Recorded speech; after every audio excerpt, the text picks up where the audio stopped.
I'm Oliver Sloup with Blue Line Futures, coming to you from the Chicago Board of Trade with another episode of Tech Talk. It is Wednesday, December 9th. We're looking at three different markets. We've got Chicago wheat, lean hogs, and cotton pulled up. We're going to start with the Chicago wheat contract. We've got the chart right here. We've got the Grain Express next to it. The Grain Express is the daily commentary that we send out in the morning to clients before the open. We send out several reports covering several different markets. This one obviously focuses on the grains. We'll scroll down here to the wheat section, and we like to keep things simple. The KISS strategy, keep it simple, stupid. We don't want to overwhelm the reader with a lot of, I guess, just junk.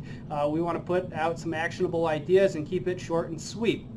Over the past couple of sessions, we've noted significant support, 563 to 569.5. This is a 4-star level for us.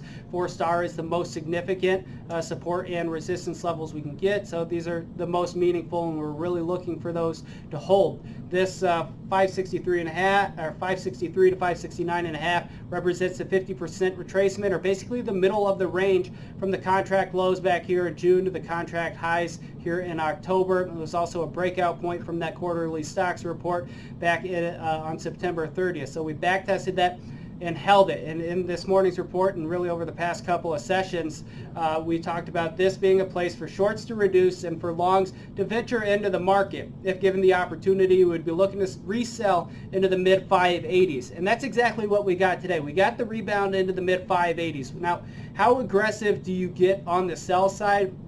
That's going to vary from individual to individual depending on your risk appetite and the account size.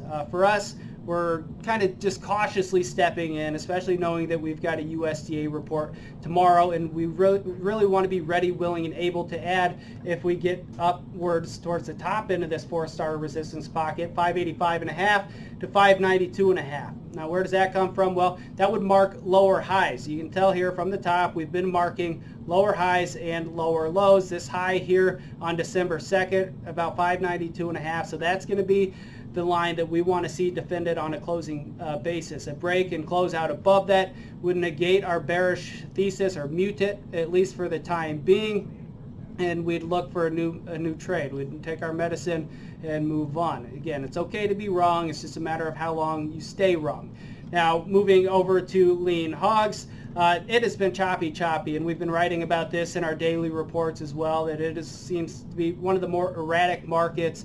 On any given day, we're getting some pretty wide swings. We did hold trendline support from these April lows in yesterday's session, which was encouraging, and I think we could see some more upward mobility from here, knowing that there are some gaps above the market. I think we can get back towards the top end of the range as well, a little closer towards 68 to 69. Anything more than that, I think is going to be a big ask here in the near term. So we don't have a whole lot of conviction on the lean hogs, but do like being long at these levels.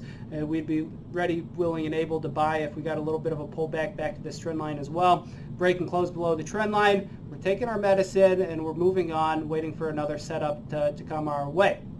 Now, wrapping things up, is the cotton complex, and cotton isn't something that we talk about in a lot of tech talks, but we do have a lot of clients who are actively trading and hedging it, so if you've got any interest in that, let us know.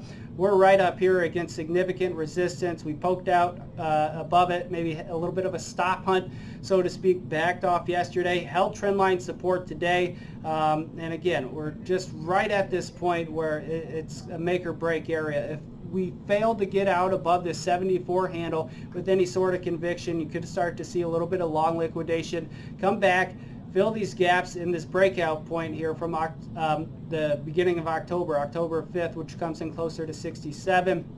So if you've been long, you may consider reducing that exposure or protecting that position to the downside here in the near term. So that's what we're looking at. That's what you should be looking at too. This has been Oliver Sloup with Blue Line Futures from the Chicago Board of Trade. Remember, futures and options trading involves substantial risk of loss and is not suitable for all investors. Thanks a lot.